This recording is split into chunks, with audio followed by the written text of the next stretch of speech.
Hey guys, tonight we step back into a place you've probably seen on postcards, history books, and maybe even your favorite old movies. You're standing at the edge of the Nile River, and the sky is still a deep violet.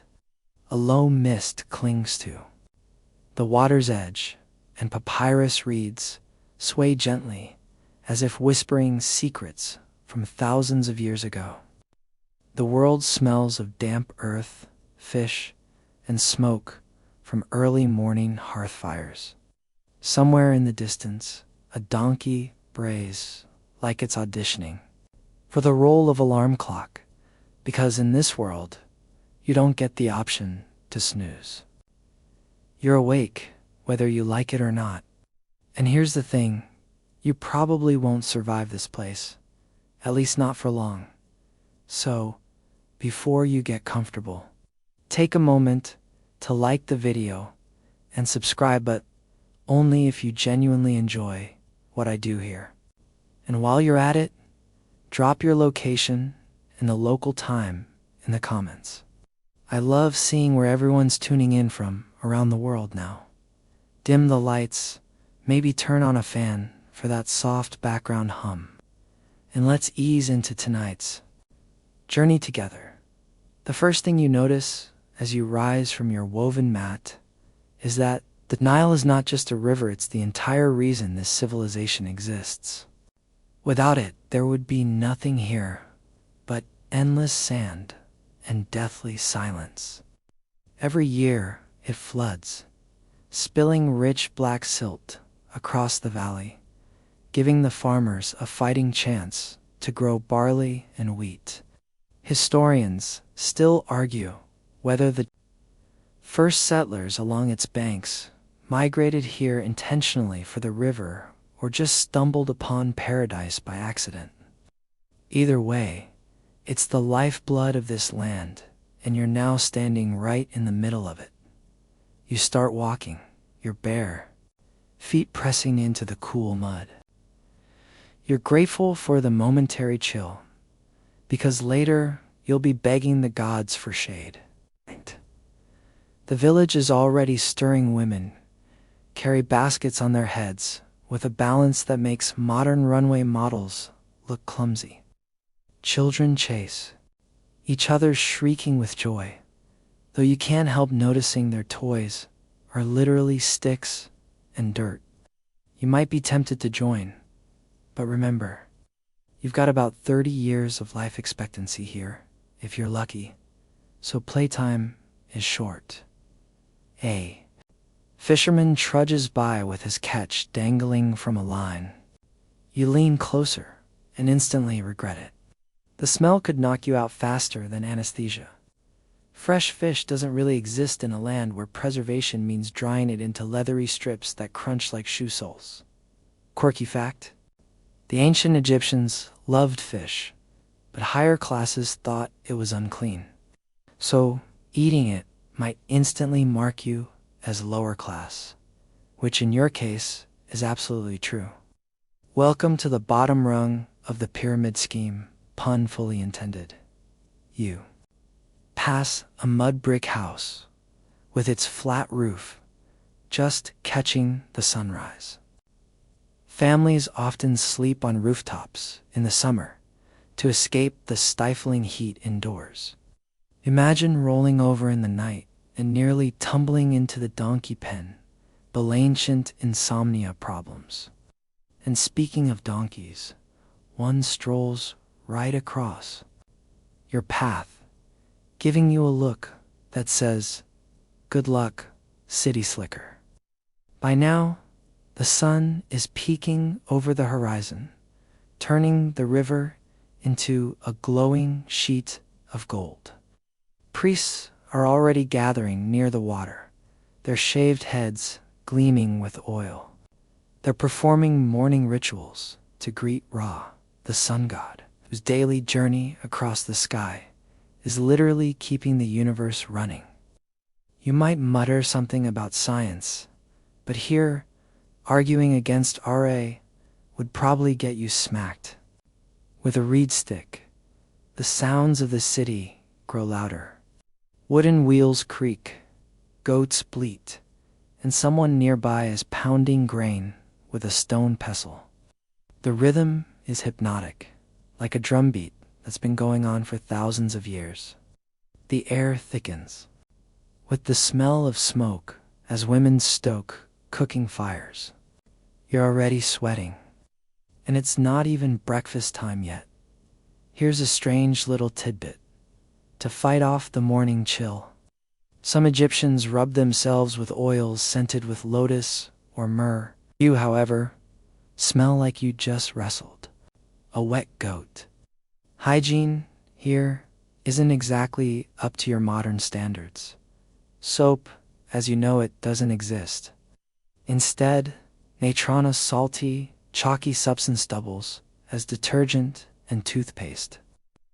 So, the next time you gag on your minty mouthwash, just remember, they brushed with crushed eggshells, ash, and pumice. Your dentist would faint as you step deeper into the heart of the settlement. You hear the muffled chant of prayers carried on the wind. A small shrine is tucked against the road, decorated with faded paint and crude offerings bread, onions, maybe a wilted flower. People pause, bow their heads, and keep moving. Faith isn't a once-a-week kind of thing here. It's stitched into every moment of daily life. Scholars still debate whether ordinary Egyptians genuinely believed every ritual mattered, or if it was more about social expectation. But to you, it looks exhausting. You'd barely survive keeping up with their god's social calendar. By now, the sun has fully risen. The mist on the river burns away, leaving the landscape harsh and blinding. You squint, but it doesn't help. The light bounces off the sand like a million tiny mirrors. Your skin prickles instantly. Welcome to Egypt's free tanning salon, where SPF is crocodile dung smeared on your skin. Yes, really. People used it as a kind of sunblock, and while modern scientists cringe, maybe it worked. Or maybe it just made you smell so bad that the sun gave up trying to touch you. You pause for a moment, listening to the endless chorus of sounds, water slapping against red boats, the flapping of ibis wings, the clatter of workers starting their day. There's beauty here, undeniable and timeless. But beneath it all, you sense the truth. This land is both generous and cruel. One wrong step into the desert and you're gone. One bad flood and the harvest fails. You glance down at your feet, already dusted with sand, and realize your survival here is going to be a lot harder than you thought. The sun keeps climbing, and so do the odds against your comfort. By now, you've stepped away from the misty Nile banks and into the raw light of the desert morning. The world is a wall of brightness. There's no polite sunrise here, no soft pastels lingering on the horizon. The light is merciless, and it ricochets off sand and stone until your eyes water. You squint, but it doesn't help. Egypt laughs at sunglasses, because those haven't been invented yet. Your only option is to pull a linen cloth over your head like the locals. Though you tie it so badly, you end up looking like a lopsided ghost. The air grows heavy. Each breath feels thicker, warmer, as if you're inhaling straight out of a bakery oven. And yet, this is just the beginning. The true midday blaze hasn't even started. You take a few steps, and sweat prickles across your skin faster than you thought humanly possible. Ancient Egyptians wore loose linen for a reason. It's breezy, almost transparent, and it clings like damp tissue paper. Historians still argue whether this was purely practical or if it also carried a sense of modesty in public life. Either way, you suddenly understand why laundry day was a constant chore. A farmer trudges past you, balancing a long-handled hoe. Across his shoulders, his skin is darkened to leather by years of this furnace-like sun. He gives you a brief glance, and you know exactly what he's thinking. You won't last an hour, and he's probably right. The desert doesn't tolerate tourists. By now, your body is already craving water. But the Nile isn't exactly handing out chilled, bottled drinks. If you're lucky, someone might share a clay jar of lukewarm water filtered through woven reeds. It tastes faintly of mud, but at this point, you'd drink from a puddle. Quirky detail: many Egyptians actually avoided plain water when possible, believing beer was safer. So yes, at 7 in the morning, workers might already be sipping on weak, cloudy barley beer. Hydration with a buzz. You press on past the outer edges of the village. The path is dust, packed hard by endless feet, and every step kicks up a little puff that sticks to your damp skin.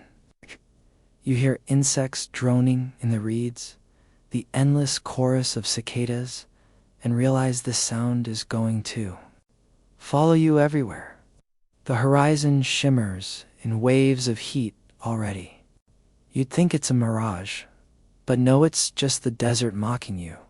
Somewhere nearby, a man swings a fan made of palm fronds, shading himself while driving a pair of oxen. He's plowing the earth in preparation for the crops. Sweat darkens his tunic in wide patches. You wonder how he survives this daily torture. And the answer is simple. He was born here, molded by this heat. You, however, are already considering lying down in the shade of a dung pile and surrendering to fate. Speaking of dung, you're starting to notice how smells carry differently in this sun. The heat amplifies everything's sweet lotus blossoms, waft from a canal, while at the same time the reek of manure and rotting fish smacks you in the face with equal force. It's like Egypt doesn't want you to forget that beauty and foulness walk hand in hand. At one point, a caravan lumbers past. Donkeys, laden with jars, baskets, and bolts of linen. Dust coats the animals' flanks, and bells tied to their necks jingle dully in the heat. A driver shouts at them, his voice hoarse. You stumble aside, realizing quickly that in this world, pedestrians don't have right-of-way, beasts of burden do. A tiny child, perched on a donkey's back, laughs as you dodge. And you can almost hear the donkey smirk. By now, the sun is directly above you, and the ground itself feels alive, radiating waves upward. Shade is almost non-existent. A single, scraggly palm tree ahead becomes a beacon, and you collapse beneath it like it's a 5-star resort. The tree offers maybe a handprint's worth of shadow, but you cling to it anyway. Your skin is flushed, sticky, and the linen head wrap has already betrayed you by slipping sideways, leaving one ear burning in the raw light. Somewhere in the distance, the call of an ibis echoes mocking or musical, you can't decide. Mainstream. Fact time. Ancient Egypt's climate wasn't always this arid. Thousands of years earlier, this land was greener, dotted with savannas and lakes. Scholars debate whether shifting rainfall patterns or human activity tipped it into desertification. What's certain is that by the time of the pharaohs, people had no choice but to adapt or vanish. You're now feeling exactly what adaptation demands. A boy runs past, carrying a clay pot balanced on his head. The pot is painted with simple red swirls, probably made in a local kiln. You admire his balance until you realize he's probably 10 times tougher than you'll ever be. He doesn't even flinch under the heat, while you're busy imagining an air-conditioned bus that doesn't exist. Joke's on you. The only bus service here involves donkeys, and the only seat is whatever space you find on the saddle. Nearby, two men are arguing in raised voices, hands flapping as wildly as the flies circling their heads. You catch words about water rights, who gets to irrigate first, whose canal is blocked. It's surprisingly modern, really. Even thousands of years ago, people argued about resources, neighbors, and fairness. Historians still argue whether such disputes were handled more by local community councils or overseers sent from the central government. Either way, you want no part of it too busy melting into the sand. The hours drag and the sun grows hotter.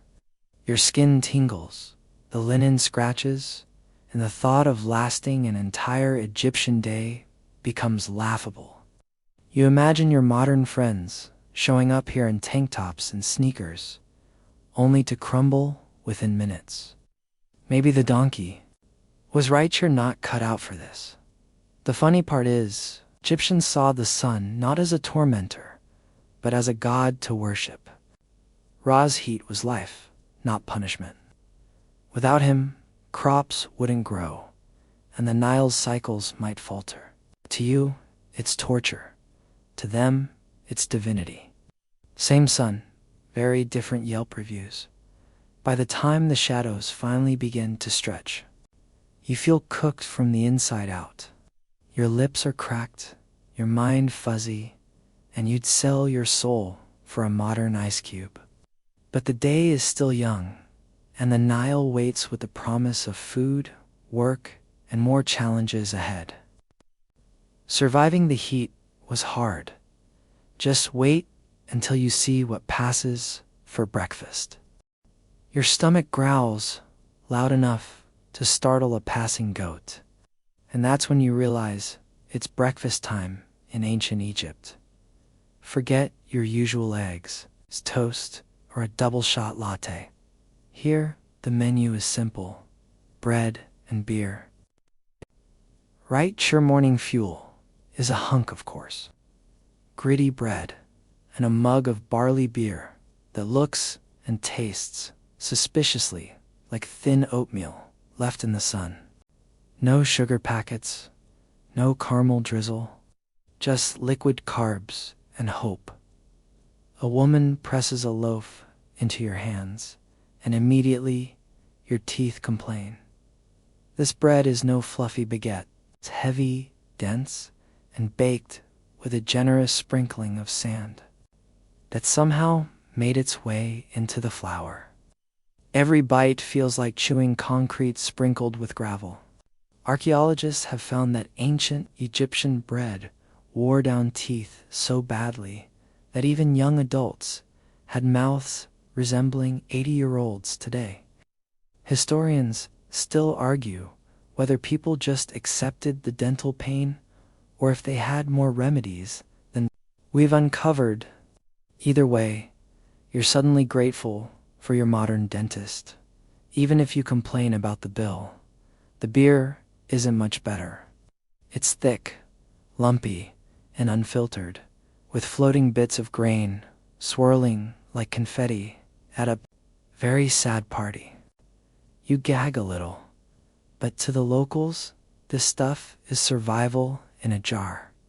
Low in alcohol, high in calories, it kept workers from keeling over in the fields.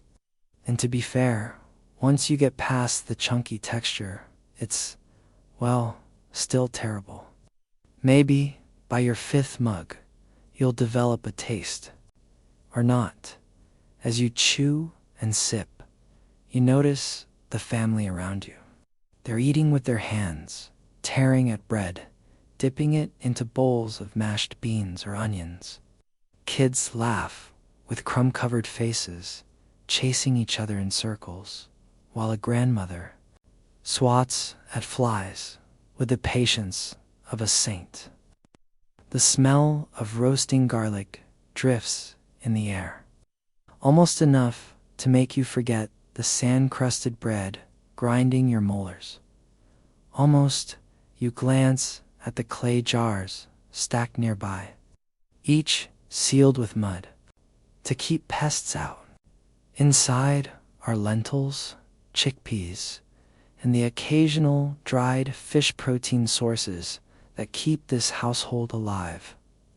One quirky tidbit: ancient Egyptians adored onions. They believed onions symbolized eternity because of their layered rings.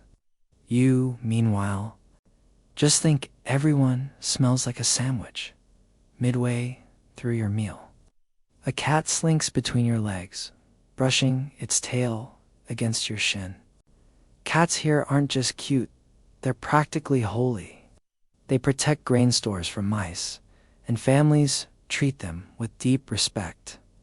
Knock over a jar of beer, and you're clumsy. Knock over a cat, and you might be cursed by Bastet herself. You quickly reach down to scratch behind its ears, and the little creature purrs like you've passed the test.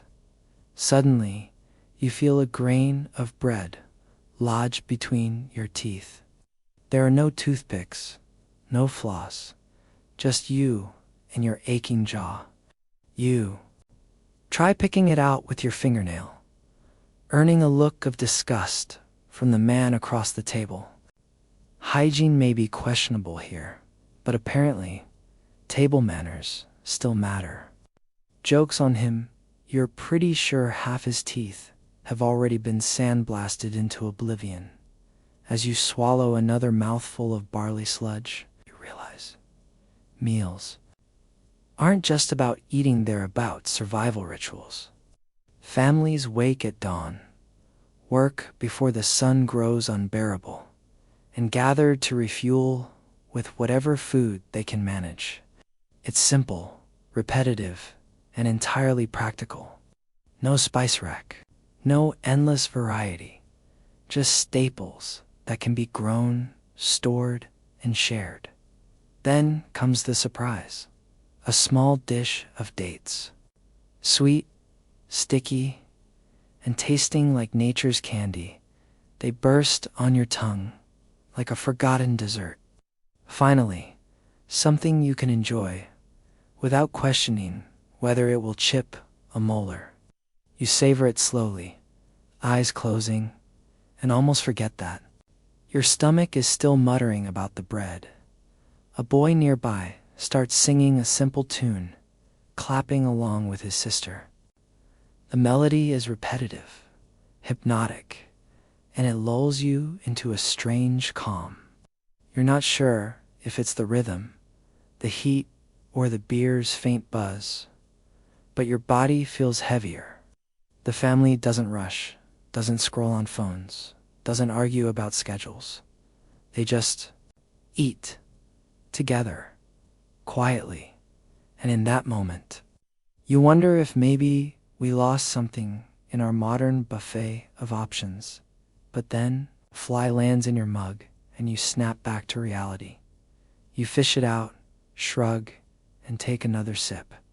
Protein, right? You're learning the Egyptian way? Waste nothing, tolerate much, and laugh at your own misery. Historians still argue whether the poor actually ate meat regularly, or if it was reserved for festivals and offerings. From the looks of this household, you're guessing the answer is not often. You glance at the storage corner again, where garlic, onions, and beans form the backbone of survival. Meatless Mondays, Try meatless months. By the time breakfast ends, you feel both oddly full and strangely unsatisfied. Your belly is heavy, but your taste buds are crying for mercy. The family rinses their hands in a shared bowl of water, then heads off to work. You stand too quickly, wobbling slightly from the beer. Congratulations, you're buzzed before 9 a.m., a true Egyptian morning. The cat meows at you one last time, as if saying, "Good luck out there, you fragile outsider." You nod back solemnly, brushing crumbs from your tunic. Ahead lies the farmland, the tools, and the labor waiting under the unforgiving sun. Your teeth ache, your head hums, and your stomach is already reconsidering the beer-bread combo. There's no turning back, because here in Egypt, survival means one thing: get to work or get left behind. The meal settles like a rock in your stomach, and before you even have time to linger, someone shoves a wooden hoe into your hands. Welcome to your first day of fieldwork. No, you don't get a training video or an ergonomic handle. You get a stick with a sharp end and an overseer who looks like he hasn't smiled since the last good flood of the Nile. The trek to the fields feels endless under the punishing sun. Dust clings to your sandals, your clothes stick to your skin, and every step is accompanied by the creak of leather harnesses and the groan of oxen dragging primitive plows. The land stretches before you, divided into neat, muddy plots, watered by canals, cut straight from the river. This is Egypt's lifeline, and you're now just another cog in its endless agricultural machine. The work begins immediately. You plunge the hoe into the soil, expecting it to give way. Instead, it resists with the stubbornness of baked clay. Your hands already blister from the rough wooden shaft, and you realize with horror that the sun is still rising. The day has only just started. The farmer next to you doesn't even notice your struggle. He swings his tool rhythmically, his body flowing like part of the earth itself. You, on the other hand, look like you're wrestling a broomstick for sport. Fact check. Egypt's wealth was built on farming. Barley, emmer, wheat, flax, and papyrus kept the economy alive. Without this work, no pyramids, no temples, no golden masks. Historians still argue whether the bulk of this farming was done by free peasants or a semi-forced labor system tied to taxation. Either way, the result is the same: you're stuck doing it, and it's awful. Sweat pours down your back, soaking the thin linen tunic until it clings like damp seaweed. Your shoulders ache, your breath comes ragged, and the mud sucks at your sandals like it's plotting to eat you alive. You pause to catch your breath, only to feel the shadow of the overseer loom closer. His reed whip cracks through the air, not on you, but close enough that your heart leaps into your throat. Message received. No breaks. You swing the hoe again and again and again. You steal a glance at the workers beside you. Most are wiry, their muscles stringy from years of grinding labor. Their faces are carved by sun and dust. Their eyes sharp but weary. Some chat in low voices, laughing at private jokes, even as they work. You can't understand a word, but you're fairly certain they're making fun of your tragic hoe technique. And honestly, you deserve it. The oxen plod ahead, dragging a primitive plow across the field. The driver prods them with a stick, muttering encouragements or threats. It's hard to tell. The animals flick their tails, swatting flies and look at you with pity. You envy their sturdy legs and built-in shade well, sort of. At least, nobody expects them to balance beer and bread while they sweat. Quirky tidbit. Egyptians, sometimes. Trained baboons to help with tasks like harvesting figs or guarding fields.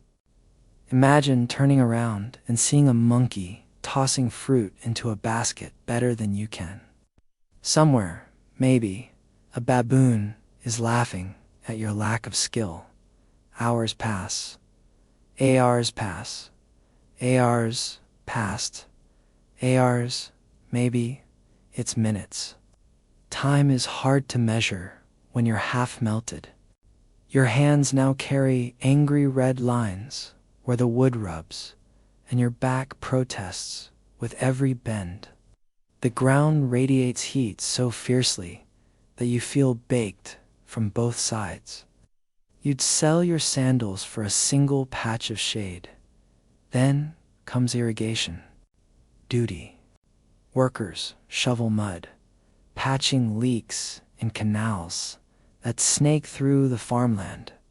You kneel in the muck, scooping wet earth with your hands, only to watch it ooze back like pudding. Mosquitoes swarm instantly, biting through your thin tunic. Slap at them, leaving streaks of mud across your arms and face. Congratulations, you're officially a walking swamp creature.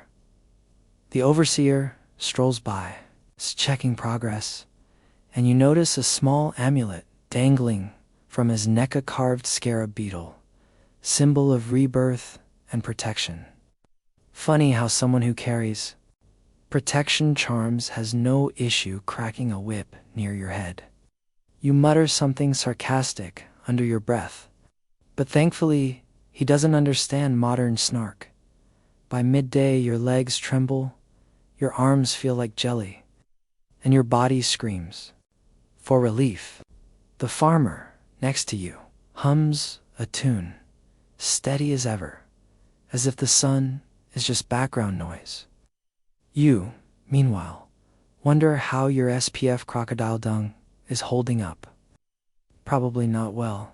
Historians still argue whether Egyptian peasants truly resented this endless toil or simply accepted it as life.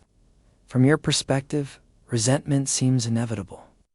You're hot, exhausted, covered in mud, and one sunburn away from becoming a cautionary tale. Yet, for them, this labor isn't just survival, it's contribution. Their sweat feeds cities, builds monuments, and fuels the divine cycle they've been promised will last forever. A sudden shout jolts you. The farmer in front of you has unearthed a small snake, wriggling furiously from the soil.